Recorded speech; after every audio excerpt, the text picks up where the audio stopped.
আমি এই মর্যাদা ছাড়তে চাই না। কাজে আমি তোমাকে কাবার ভিতরে ঢোকার জন্য সুযোগ করে দিলাম। মারহাবা কোন আল্লাহর নবীর জন্য কাবার দরওয়াজা খুলে নবীজিকে কাবার ভিতরে প্রবেশ করার সুযোগ করে দিল। জোরে কর আল্লাহু আকবার। তবে এটা নবীর মহব্বতে নয়, এটা কিসের মহব্বত? ক্ষমতার মহব্বত, চাবির মহব্বত। কোন ঠিক না ঠিক? নিয়তের উপরেই তো সবকিছু ফলাফল বর্তাবে। এক লোকের দুইটা বিবি ছিল, তাহলে ওই বিবিরা পরস্পরের সতীন হয় না? হয় না? দুইজনের একটা করে পুত্র সন্তান। একজন সতীন তার নিজের ছেলে কোলে নেয় না, সতীনের ছেলে সব সময় কোলে নিয়ে মাতামাতি করে। লক্ষণ কথা কয় না? লক্ষণ নিজের ছেলে নেয় না, সতীনেরটা নিয়ে মাতামাতি করে। আপনাদের খারাপ লাগতেছে ভাইজান? শেষ করে দেব। সতীনের সন্তান কোলে নেওয়ার লক্ষণ খুব বেশি ভালো নয়। এই কারণে সতীনের মন ভালো, সন্তানের মনটাও ভালো, কিন্তু ওর যে নিজের সন্তান তার মন ভালো না। আমারে কোলেই নেয় না আমার মা, আর আমার সৎ ভাইরে কোলে নেয়, তারে তো নেই কোনো সমস্যা নাই, কিন্তু আমাকে তো কিছু সময় নেবে। মা নেয় নাকি? আমাকে ভালোবাসে না মা। মাতবরদের কাছে ছোট ছেলে কান্নাকাটি করতেছে, মাতবররা সেটা দেখছে। আচ্ছা, তুমি কি তোমার সন্তানকে ভালোবাসো না? কয় নিঃশব্দে ভালোবাসো। তা কাম উল্টা কেন? তুমি নিজের সন্তান কোলে নাও না, সতীনেরটা নাও, কারণটা কি? তে বলছে মাতবর সাহেব, এর ভিতরে কিছু কিন্তু আছে। তো কিন্তুটা আমারে বলবা? কয় বাইরে কোয়া যাবে না, দেওয়ালেরও কান আছে। সাইডে আসো। সাইডে নিয়ে গেছে। বলো তো তোমার কি কারণ? কারণ হলো এটা, আমি আমার সন্তানকে খুব মহব্বত করি, ভালোবাসি। আমি চাই আমার সন্তান মাটির উপরে হাঁটাচলা করুক, তার পাটা শক্ত হোক, সে স্বনির্ভর হয়ে যায়। আমার মনের অপর চিন্তা, আমার সতীন তার সন্তান কোলে নেয়, মাটিতে রাখার আগেই আবার আমি কোলে নেই। আমার মনের চিন্তা, আমার সতীনের সন্তান যেন হাঁটাই না শেখে, মানে ল্যাংড়া লুলা হয়ে যায়। কথা কি বুঝতে পারতেছেন? তাহলে সৎ মায়ের আদর, মনের যদি নিয়ত ঠিক মতো না থাকে, কোনো ফলাফল আসবে না। কথা বলেন ঠিক ঠিক? সে চাইছে চাবির মহব্বত, কিন্তু নবীর মহব্বত কলিজার মধ্যে দেয় নাই। এই মহব্বত কোনো কাজে আসবে? আল্লাহর নবী কাবায় ঢুকলেন।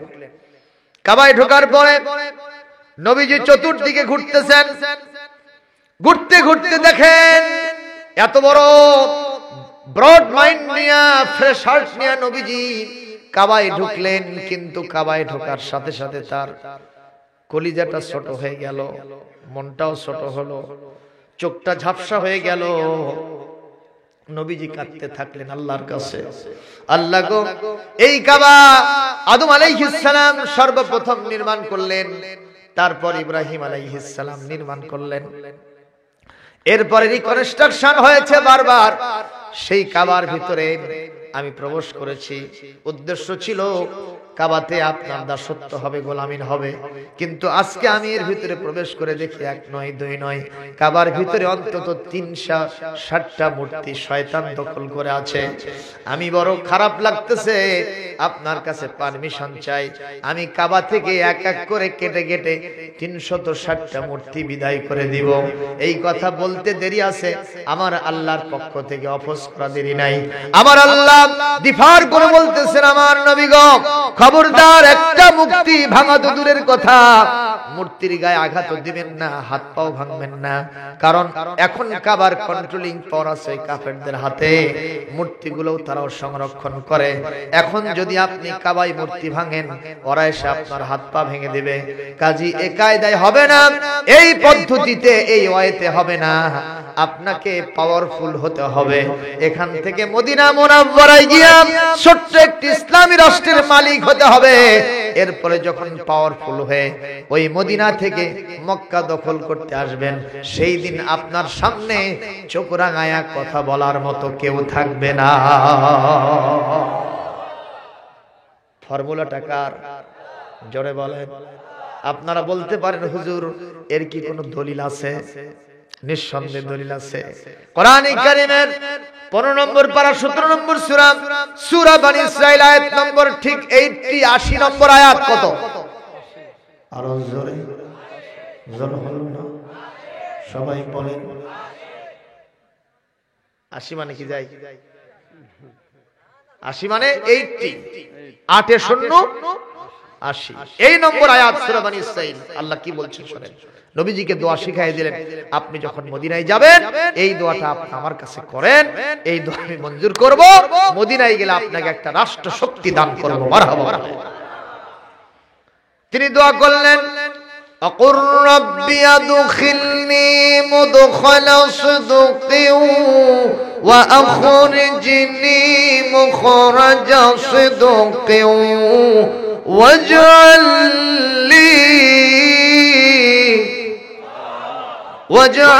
লি মিন লাদুনকা সুলতানান নাসীরা।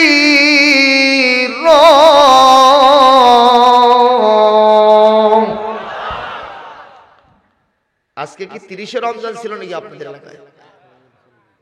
খাওয়া দাওয়া করে আসছেন তো নাকি? একটু জোরে আল্লাহু আকবার দিলে গুনাহ হবে। আরো জোরে বলেন আল্লাহু আকবার। লিল্লাহি তাকবীর। নারে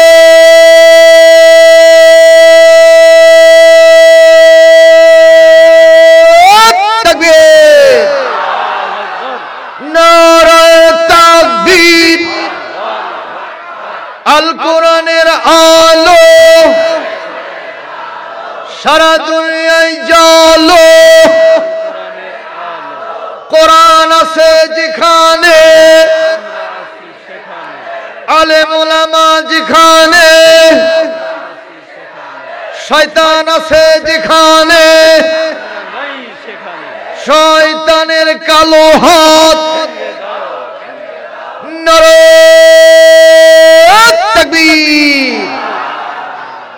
কিছু কিছু লোক হা করে চায় আছে, এরা এদিকেও না ওদিকেও না, মাঝে মাঝে কে হয়? এই হয় ছেলে না হয় মেয়ে, মাঝখানে কে? জোরে কোন কি? হিজরা চেনেন? আমি গতকালকেই দেখেছি হিজরা কি, উহা কাকে বলে, কত প্রকার ও কি কি গতকাল দেখছি।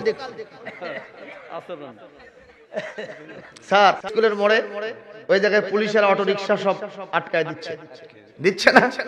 এখন আমি একটা রিকশা চড়ে যাচ্ছি, তো এখন পুলিশ আমারটাও আটকাইছে, পিছন থেকে আসতেছে একটা হিজরার রিকশা। জোরগান কি? হিজরার রিকশা। ও তো সেই সাজা সাজিয়েছে, বুঝতে পারছেন? পুলিশের সামনে গিয়ে পাশাবার করে দেখাচ্ছে, দেখাও সারা, পুলিশ দৌড় মারাও সারা। পুলিশ যদি এসে জোরে ধরে, আমি আরো জোরে ধরে দেবে। আর এই ছবি যদি সাংবাদিকেরা তোলে, ওর খবর আছে, বাড়িতে গেলে ভাত নেই। কতক্ষণ ঠিক না বে ঠিক? বইয়েরা বলবে এই যে ইউটিউবে ভাইরাল হয়ে গেছে, তুমি কোন মিয়া চাপে ধরছো? জোরে কোন ঠিক না বে ঠিক? এই সব হলো হিজরা। এদের আগে যাওয়া পরে যাওয়া খুব সমস্যা আছে, ঠিক না বে ঠিক? হয় মুসলমান না হয় বিধর্মী, হয় পুরুষ না হয় মহিলা, কোরআনের মাহফিলে বসে চুপ থাকার কোনো সুযোগ নেই। যদি থাকে ওই মার্কা হবে। কতক্ষণ ঠিক কিনা? এইবার চাই দেখবেন কেউ চুপ আছে কিনা, বুঝবেন ওই গ্রুপের লোক। কোন গ্রুপ তা কিন্তু কইনি। এইবার হাত তোলেন সবাই জোরে সরে, একজন হাত নিচে থাকবে না। যারা হিজরা হবে শুধু তাদের হাত নিচে থাকবে। এই একজন স্লোগান তোলো তো দেখি, একবার দিয়ে শেষ।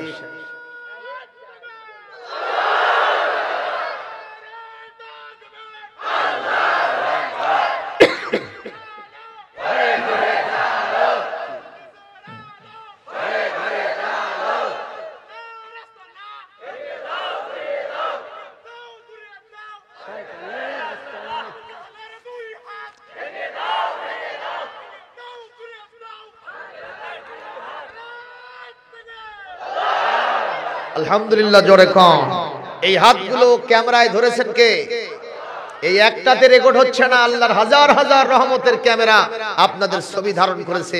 এই লোকগুলো সব কোরআনের পক্ষের শক্তি। মারহাবা। আলহামদুলিল্লাহ কোন বিশ্ব নবী আল্লাহর কাছে বললেন, আল্লাহ আমি আপনার কাছে দোয়া, শক্তিশালী রাষ্ট্র শক্তি দান করে। আজকে অনেকে রাষ্ট্র শক্তির কথা বললে কয় হুজুররা কে রাষ্ট্রের কথা কবে, মোল্লার দৌড় মসজিদ তোলা পর্যন্ত। আমি হুজুর নিজেই একবার একটু চেয়ারম্যানে দাঁড়াইছিলাম। কাতে দাঁড়াইছিলাম? এই যে 11 সালের ঘটনা, স্যার জানে কিনা আমি জানি না। চেয়ারম্যানে দাঁড়াইলাম, এক একটা জনসভা আমার পথসভা জনসভায় রূপ নিয়েছিল। আবার দুই একজনের কণ্ঠে শুনতে পাই, কেরে হুজুর কে ওঠি অকপিটা মসজিদে ঢুকে দে। তার মানে মসজিদ আমাদের জন্য দলিল করে দিয়েছে। কথা কন না? অনেক শয়তানরা মসজিদে যায় না, কয় মসজিদের খাটনি দেখলে ভয় লাগে হুজুর। জোরকন এরকম বম্বাস্টিক মার্কা লিডার আছে না নাই? জোরকন আছে না নাই? এই এখনো সোজা হও, মরার পরে সোজা হয়ে লাভ হবে না। আজ হোক কাল হোক মসজিদের খাটনি তোমার দরজায় যাবেই যাবে। ভয় করলেও যাবে, না করলেও কোনো টেনশন করবা না। কাজী মসজিদে যেতে হবে। হুজুরদেরকে দিয়ে শুধু মসজিদ চালালে হবে না, হুজুরদের দিয়া ইউনিয়ন পরিষদ চালান লাগবে, উপজেলা চালান লাগবে, জেলা চালান লাগবে, এমপি হওয়া লাগবে, মিনিস্টার হওয়া লাগবে, প্রধানমন্ত্রী, প্রেসিডেন্ট, আমিরুল মুমিনিন হওয়ার দরকার আছে না নাই? হযরত আবু বকরের চেয়ে আপনি বড় হুজুর হোসেন, তো আপনি ওই স্বপ্ন দেখেন না? ওই সমস্ত সিটার, বাটপার, দুর্নীতিবাজ, অত্যাচারী তারাই ওগুলো স্বপ্ন দেখবে, আর আপনি শুধু সুবহানাল্লাহ এরকম তাসবিহ টিপবেন। এই সবক আপনারা দিছে কে? দেখেছেন? সব আল্লাহ, খালি আল্লাহ। এই সেদিনকে তারেক মোনার বগুড়ায় ওয়াজ করতেছে, এখন বলতেছে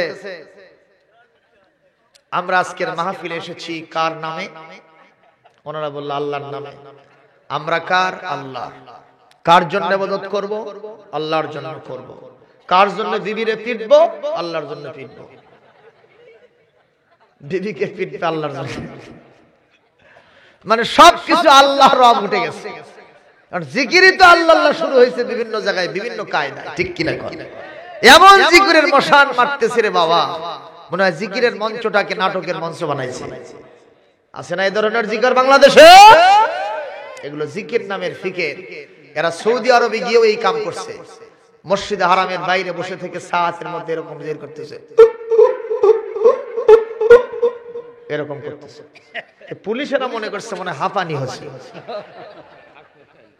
তাই কয়জনকে একেবারে ডাউনে গাথে ট্রাকের উপরে তুলে নিয়ে গেছে হাসপাতালে, যে এক্সামিন করে দেখে যে আসলে কোনো হাঁপানি নাই। তো বাংলাদেশের এক আলেম সাহেবকে ডেকে এসে বলছে, ইয়া আইয়ুহা শাইখ উনজুর ইলাইহিম মাযা হাজাতুহুম মাযা মারাদুহুম, আমরা তো বুঝতে পারছি না এদের কি অসুখ, একটু দেখো তো। তো আলেম সাহেব তো জানে যে ঘটনা কি ঘটছে। তিনি বলতেছে, স্যার লাইসা লাহুম মারাদুন, তাদের কোনো অসুখ বেসুখ নাই, অহুম জাকিরুন, ওরা হলো তরিকা ভক্ত লোক, ওরা জিকিরের মশান দিছে। তখন সৌদির পুলিশ বলছে, যে জিকির কোরআনে নাই, হাদিসে নাই, সেইটার মশান দিল, ওদের ওষুধ হচ্ছে দাঁড়াও। পাছার কাপড় তুলে 10টা করে ব্যাট মারছে, হাঁপানিও নাই, ঝাঁপানিও নাই, সব গেছে। আল্লাহু আকবার বলে। ভণ্ডদের দিতে হবে দণ্ড, মারতে হবে ডান্ডা, করে দিতে হবে ঠান্ডা। জোরে কোন ঠিক কিনা? মুসলমান ভাইরা আমার সোনার নবীজি মদিনা মুনাওয়ারায় চলে গেলেন। সাথে ছিল একজন মানুষ, তার নাম সিদ্দিক আকবর। সুবহানাল্লাহ। ভালো মানুষ না কালো মানুষ? একান্ত সাথী, জানের বিনিময়ে ও নবীজিকে ভালোবাসা দিয়েছেন। মারহাবা কোন? নবীজির মদিনার পথে অনেক ঘটনা, সেগুলো আজকে বলবো না, সব আপনারা জানেন। নবীজি মক্কাতুল মুকাররমা থেকে মদিনায় যখন যাচ্ছেন, মদিনার লোকেরা ঘাটা বাড়ি পাক পাড়তেছে, নবীজিকে রেড কার্পেট রিসিপশন করবে, লাল গালিচা পূর্ণ সংবর্ধনা নবীজিকে দেবে। বিভিন্ন ছাদের উপরে দাঁড়ায় তাকায় দেখে ওই যে নবী আসতেছে, দৌড়ে যায় ছোট ছোট বাচ্চারা, বালক বালিকারা, নবীজির শানে একটু গান গাবো, কিন্তু যে দেখে ওটা নবী না, আবার আশাহত হয়ে মদিনার দিকে ফিরে আসে। একদিন যায়, 2 দিন যায়, 3 দিন যায়, তখন তো মোবাইল টেলিফোন ছিল না, কথা বলে না, ছিল কি? ইনফরমেশন দিত এত দূর আছি, আসতেছি, এটা করেন নাই। যেহেতু লোক মারফত জানানো সম্ভব নয়, দূরত্বের রাস্তা। একদিন দেখা গেল মদিনার দিকে, মক্কার ওই ধার থেকে মদিনার দিকে যেন আস্ত আকাশের পূর্ণিমার চাঁদটা হেঁটে হেঁটে মদিনার দিকে আসতেছে। যখন আসে, রাস্তার 2 ধারের ইট পাথর, গাছ গাছালি, তৃণলতা যে যেখানে ছিল, সবাই যেন বিশ্ব নবীর শানে, তার মহব্বতে, তার কদমে সেজদায় পড়ে গেছে। ছোট্ট ছোট্ট বালক বালিকারা নবীজিকে পেয়ে আনন্দে আত্মহারা হয়ে গিয়া ওরা গান গাইতে লাগলো, খেজুরের ডালা হাতের মধ্যে নিয়া এইভাবে আন্দোলিত করে। কারণ তখন হয়তো এরকম ফুলের মালা ছিল না, ওরা গাঁথতেও পারে নাই, আধুনিক না হওয়ার কারণে ওই খেজুরের ডালাগুলো নিয়া এইভাবে করতেছে আর বলতেছে, তালাআল বাদরু আলাইনা মিন সানিয়াতিল বিদা ওয়াজাবাশ শুকরু আলাইনা মাদআ লিল্লাহি দা। এইভাবে গান গায় আর খেজুরের ডালা দিয়া নবীজিকে সাদর সম্ভাষণ জানায়। আল্লাহর নবী ছোট্ট একটা বালককে হাতের কাছে ডেকে নিয়ে বললেন, বালক রে, আমি আমার জন্মস্থান থেকে আসছি পালায়া, মাতৃভূমির কি মায়া আমি বুঝি রে। ইয়া মক্কাতাল মুকাররমা আনতা হাব্বুল বিলাদি ইলাইয়া লাউলা উখরিজতু মা খরাজতু আবাদা। এ মক্কা, আমি তোরে খুব ভালোবাসি, পৃথিবীর যত ভূখণ্ড আছে তুই আমার কাছে বেশি প্রিয়। যদি আমারে বের করে না দেওয়া হতো, আমি বের হতাম না, বের হতাম না। আমি সেই মক্কা থেকে, ওরা আমাকে বের করে দিয়েছে, মায়ের ভিটা ছাড়তে চাই না, তারপরে ওরা আমাকে ছাড়তে বাধ্য করেছে। আমি তোমাদের কাছে একটু আশ্রয় নিতে এসেছি, তোমরা কি আমাদের আমার শানে মক্কাবাসীর মতো আচরণ করবা না কি রকম আচরণ করবা, একটু কি বলবা?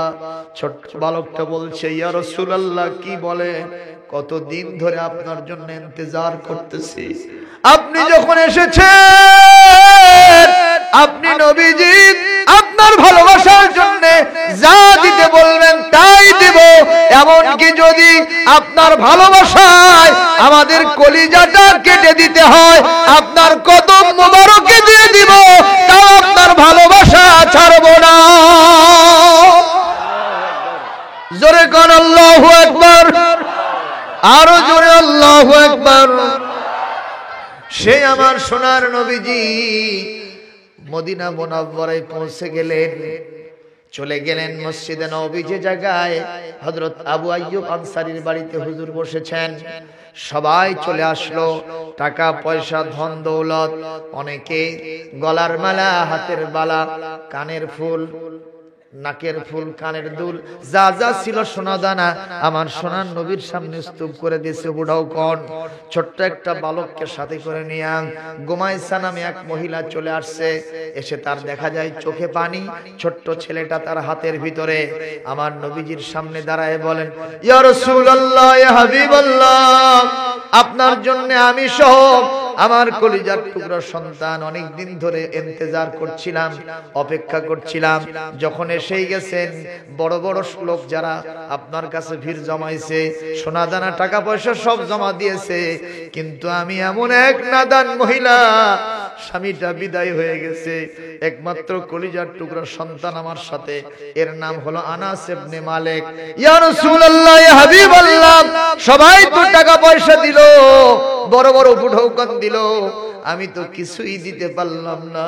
ইয়া রাসূলুল্লাহ, আমি আমার ছোট্ট আনাসকে নিয়ে এসেছি, আপনার কদম মোবারকে দিয়ে গেলাম, আপনি যেভাবে ইচ্ছা আমার আনাসের খেদমত আপনি গ্রহণ করতে রাজি হয়ে যান। আমার নবীজি বললেন, ও আনাসের মা গুমাইসা, তুমি আজকে আমার টাকা দিতে পারো নাই, পয়সা দিতে পারো নাই, ধন দৌলত সোনা দানা দিতে পারো নাই, কিন্তু তুমি যে তোমার কলিজার ধনকে আমার কাছে ফানা ফিল্লা করে দিয়ে গেছো, আল্লাহর কাছে তোমার দানের মর্যাদা বেশি হয়েছে। জোরে কোন আল্লাহু আকবার, আরো জোরে কোন আল্লাহু আকবার। এটা সবক আমাদের দিয়েছেন। আমানত মানে যথাযোগ্য পাত্রে আল্লাহ আমাদের উপরে যা যা দায়িত্ব দিয়েছেন দিয়ে দিতে হবে। কি বলেন, ঠিক না ঠিক? 2 নম্বর, ন্যায় বিচার করতে হবে। সেগুলো কি জিনিস আমি একটু বলতে পারতাম, কিন্তু সময় তো হচ্ছে না, সামান্য একটু চুম্বক বলে শেষ করে দিচ্ছি। আমার নবী সাল্লাল্লাহু আলাইহি ওয়াসাল্লাম তিনি মদিনাতুল মুনাওয়ারায় থাকলেন 8 বছর। কয় বছর? 8 বছর পরে নবীর সংখ্যা এখন ভারী হয়েছে না আরো কম হয়েছে? সাহাবীদের সংখ্যা আসছিলেন কয়জন? শুধু এক আবু বকরকে সাথে নিয়ে আসছিলেন, এখন বিশ্ব নবীর সাথে 10,000 সাহাবী হয়ে গেছে। সুবহানাল্লাহ বলেন তো, নবীজির সংখ্যা বাড়লো না কমলো? কমলো না বাড়লো? কি দিয়া? অস্ত্র দিয়া, মানুষ মেরে, জঙ্গিবাদী কায়দায়, সন্ত্রাস করে, ভালোবাসা দিয়া, ফাবিমা রাহমাতিন মিনাল্লাহ লিনতা লাহুম ওয়ালাউ কুনতা ফাযযান গালিযাল কলবে লান ফাদ্দু মিন হাওলিক। জোরে কোন আল্লাহু আকবার। হে নবী, আপনার ব্যবহারের জন্য মানুষ আপনার কাছে ভিড়েছে। সুবহানাল্লাহ। এই ব্যবহার আজকে আমাদের দেখানোর দরকার আছে না নাই? আমরা কাউকে গালি দিব না, কারো বিরুদ্ধে বিষোদ্গার করব না, তবে আমরা বিশ্ব নবীর সিলসিলায় দাওয়াতি কাজ নিরন্তর করতেই থাকব ইনশাআল্লাহ। ইনশাআল্লাহ বলেন। নবীজি 8 বছর পরে সিদ্ধান্ত নিলেন, আমি একটু কাবাতে যাব। কাবার আকর্ষণ জেগেছে আমার কলিজায়। পৃথিবীর সবচেয়ে সুন্দর ঘরটার নামই হলো কাবা ঘর। কি বলেন? আমরা তো দেখেছি, স্যার গেছেন নাকি হজে? কাবার গ্লাবটা যখন আপনি তুলবেন, দেখবেন পাথরগুলা একেবারে হেমনা টেমনা করা, কোন প্রকার মসৃণ না, সুন্দর করে আস্তর করা না, টাইলস দেওয়া না, কিছু দেওয়া না। ওই আব্দুল্লাহ বিন জুবাইর রাদিয়াল্লাহু তাআলার সময় যেভাবে, ইমাম মালিকের সময় যেভাবে টাইলস দেওয়া ছিল, ওই পাথরগুলো হেমনা টেমনা করা, ওই অবস্থায় আছে। কিন্তু আপনি যখন বাইরে থেকে, অনেক দূর থেকে কাবাকে দেখবেন, পৃথিবীতে যত সুন্দর পুরুষ হোক, নারী হোক, যত দৃশ্যমান জিনিস হোক, যত যা আছে, সকল সুন্দরের চাইতে সকল সৌন্দর্য আল্লাহ পাক এই কাবার ভিতরেই ঢেলে দিয়েছে। ঠিক না স্যার? আমি যখন প্রথম 12 সালে গেলাম, যখন ফাহাদ গেট দিয়ে ঢোকা শুরু করেছি, আমার তো কাঙ্ক্ষিত বাঞ্ছিত লক্ষ্য, আমি সর্বপ্রথম কাবাকে দেখব আর একটা দোয়া করে নিব। যখন বাদশা ফাহাদ গেট দিয়ে কেবলই ঢুকেছি, 79 নম্বর গেট, ঢোকার সাথে সাথে সর্বপ্রথম কাবার সেই কালো গেলাপ, আর সেখানে স্বর্ণ খচিত কোরআন কারীমের প্রামাণ্য আয়াতগুলি লেখা আছে, যখন আমার চোখের ভিতরে পড়েছে, আমি তখন মাটিতে আসছি না আকাশে গেছি, আমি কিছু বলতে পারবো না। কিছুক্ষণ পর চেয়ে দেখি কাবার গেলাপ ধরে আমি আল্লাহর কাছে কাঁদতেছি। আপনাদের যাওয়ার দরকার আছে না? সবাই যেতে চান? একটু হাত তোলেন না ভাই। আল্লাহ আমাদের সবাইকে কাবার মেহমান বানান। জোরে বলি আমিন। আল্লাহুম্মা আমিন। আল্লাহর কাছে চাইলে আল্লাহ বলেন, উদউনি আস্তাজিব লাকুম, আমার কাছে চাও, তোমার চাইতে দেরি হবে, আমার দিতে দেরি হবে না। আপনারা বলবেন যে হুজুর, মুখের কথায় কি আর সিরে ভেজে? একটু মিষ্টি তো লাগবে। হ্যাঁ, ভেজে। আমি জোড়া মাদ্রাসা, বড় মাদ্রাসা কিন্তু কামিল মাদ্রাসা, 1910 সনে এস্টাবলিশমেন্ট হয়েছে মাদ্রাসা, ভিত্তিপ্রস্তর। এখন প্রায় ওই মাদ্রাসার বয়স প্রায় 115 বছর হয়ে গেছে। আল্লাহু আকবার। এত বছর বয়সের একটা প্রতিষ্ঠান। আমি ওখানে গেলাম যখন জয়েন করি 2000 সালে, দেখি একজন হাজিও নাই। 2 বছর যাওয়ার পরে একজন জেনারেল বিএসসি মাস্টার সাহেব, তিনি এসে বলতেছেন, আজকে একটু দোয়া করবেন আমার জন্য সবাই। কেন? বলে আগামী পরশুদিন আমার হজের ফ্লাইট। সুবহানাল্লাহ। এত বড় হুজুর বড় বড় কিতাব পড়ে, তাফসীর পড়ে, কিন্তু তারা হজে যাওয়ার সুযোগ পায় নাই। বিএসসি শিক্ষক, সে বলতেছে দোয়া করেন আমি হজে যাব। বললাম যে কেমনে সম্ভব হলো এটা, এত হুজুরগুলো থাকতেও আপনার পক্ষে কেমনে সম্ভব হলো? আল্লাহর কাছে চাইছিলাম, মনে মনে কাঁদছিলাম, আল্লাহ মঞ্জুর করছে, কোন এক কারণে আমি যাওয়ার সুযোগ পেয়েছি। সুবহানাল্লাহ। কোন নবিয়া এই সুযোগ আপনার মতো আব্দুল্লাহকে আল্লাহ দিতে পারেন না? কাজী আল্লাহর কাছে চাইতে হবে, আল্লাহ তৌফিক দিন, বলি আমিন। রাসূল সাল্লাল্লাহু আলাইহি সাল্লাম কাবায় যাওয়ার জন্য সিদ্ধান্ত নিয়েছেন, সাথে আছে তার 10,000 সাহাবী। সুবহানাল্লাহ। নবীজি চলছেন, কাবার উপকণ্ঠে, মক্কার উপকণ্ঠে শিবির স্থাপন করেছেন। মক্কার গতিবিধি নজর করতে হবে, কি অবস্থা সেখানে। আল্লাহর নবী সাল্লাল্লাহু আলাইহি সাল্লাম 10,000 সাহাবীকে বললেন, তোমরা চুলা বানাও বেশি, পায়খানা বানাও কম। চুলা বেশি, পায়খানা কম। এর ভিতরে কোনো হিকমত নাই? আছে না নাই? সাহাবীরা হুজুরের এই কথা শুনে চুলা বানাইছে বেশি, পায়খানা বানাইছে কম। তো মক্কার নেতৃত্বে ছিল আবু সুফিয়ান। সে বলতেছে, দেখো তো মুহাম্মদ বলে বিশাল বাহিনী নিয়ে আসছে, ও বাহিনী কত সদস্য, কি তাদের অস্ত্র শস্ত্র, আগে দেখো, তারপরে সিদ্ধান্ত হবে। একটা বাহিনী গেছে সকালবেলা।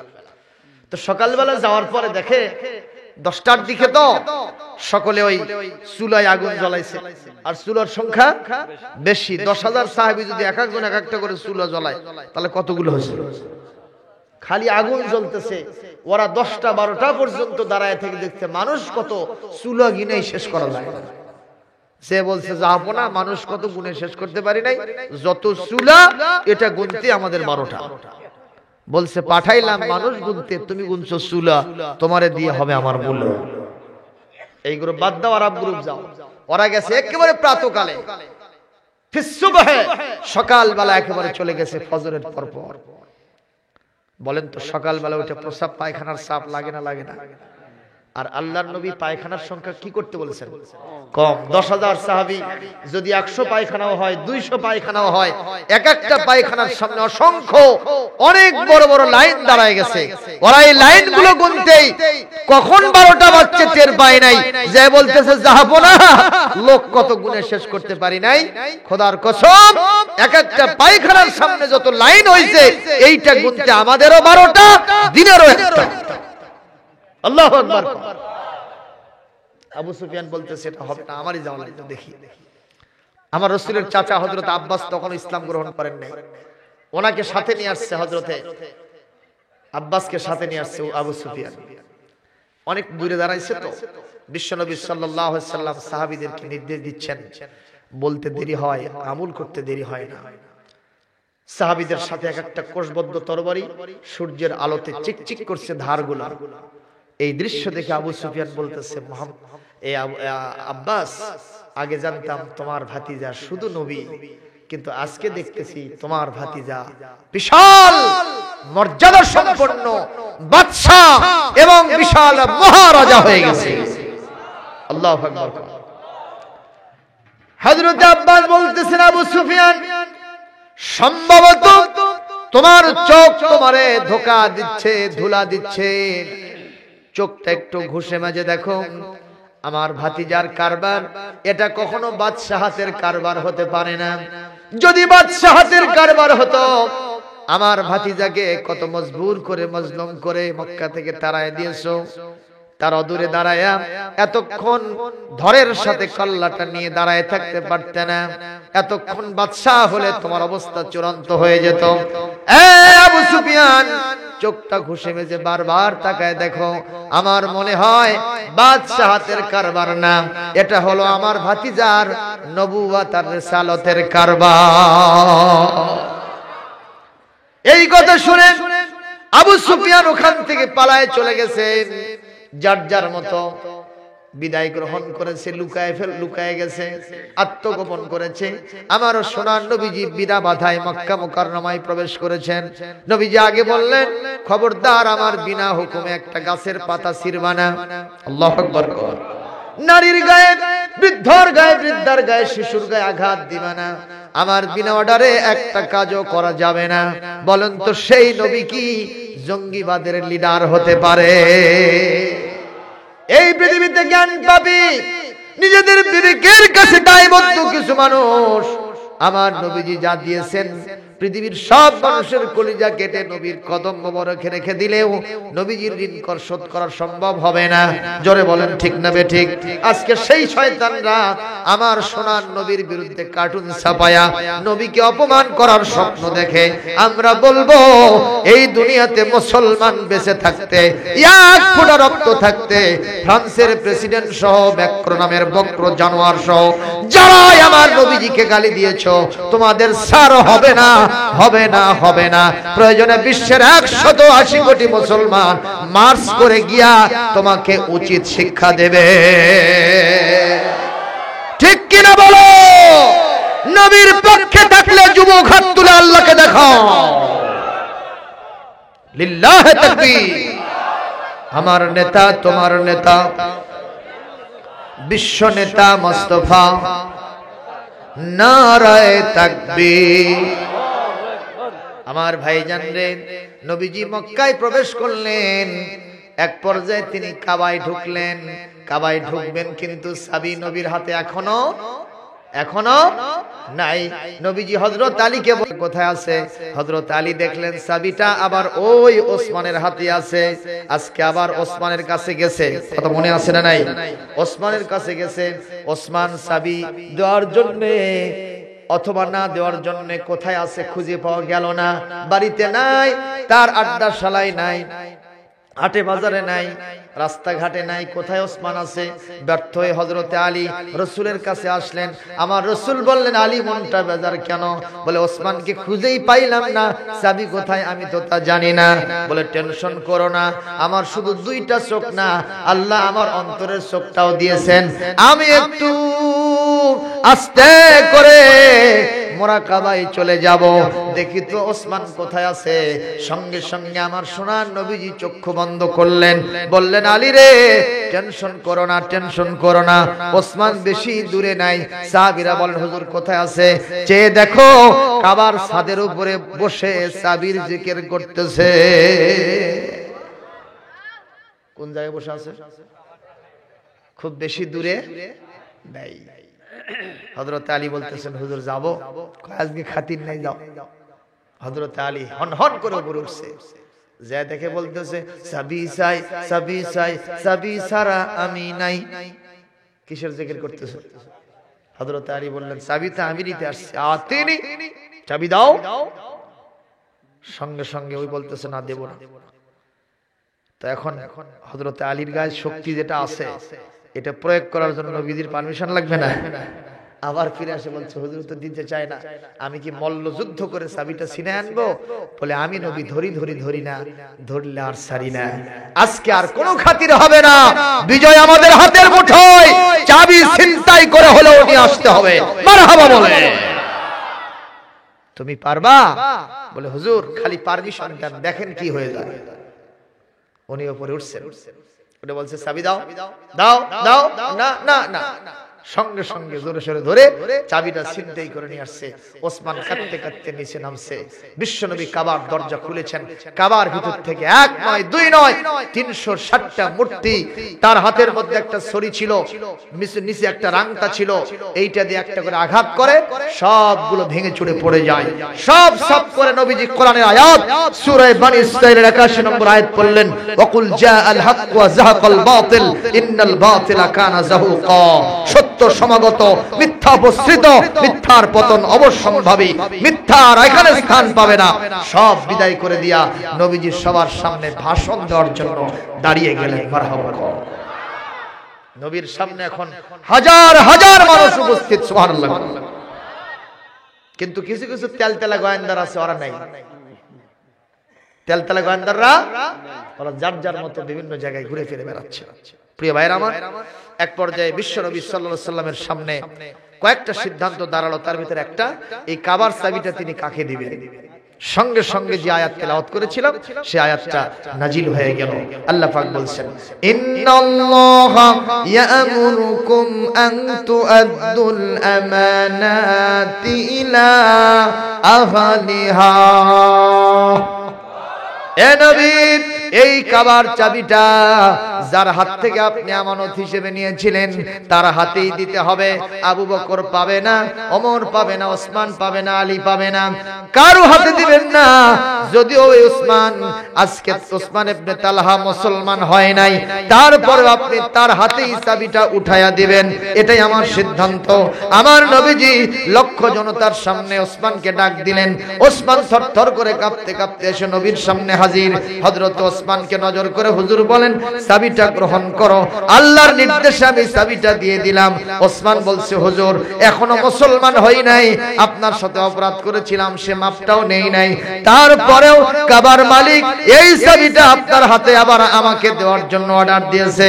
আমার বুঝতে বাকি থাকলো না, ওই আল্লাহর চাইতে ভালো এই কাবার যিনি মালিক তার চাইতে আদর্শবান, আপনার মতো আদর্শবান লিডার গোটা পৃথিবীতে আর কেউ নাই। লাত মানত উজ্জা হবল ছেড়ে দিলাম, এই মুহূর্তে আল্লাহর দাসত্ব গোলামি স্বীকার করলাম। আপনার মতো নবীজিকে আমার নেতা মেনে নিয়া আমি মুসলমান হয়ে গেলাম। আল্লাহু আকবার, জোরে কও। এরকম আমানত পৃথিবীতে আমাদের হাতে আল্লাহ অনেক রেখেছেন। এই আমানতগুলি যথাযোগ্য জায়গায় দিতে হবে ইনশাআল্লাহ। প্রিয় ভাই আমার, আপনাদেরকে এই পৃথিবীতে আল্লাহ পাক এই শরীরটা দিয়েছেন, এটা কার পক্ষ থেকে? আমাদের হাত, পা, চক্ষু, কর্ণ, নাসিকা, আমাদের যে ধন সম্পদগুলি, এগুলো কার? কার এগুলো? এই ধন সম্পদ দিয়া মদ খাওয়া, জেনা করা, এই ধন সম্পদ দিয়া আপনার ওই সিনেমা বায়োস্কোপ ক্রয় করা, এই ধন সম্পদ দিয়া ওই সমস্ত যত চিটারি, বাটপারি, বদমাইশি, লুচ্চমি, গুন্ডামি করা, এই সমস্ত জায়গায় টাকা পয়সা খরচ করতে আল্লাহ বলেছেন। এই টাকা পয়সা যদি আমানত হিসেবে পেয়ে থাকেন, এটা যথাযোগ্য জায়গায় দিতে হবে।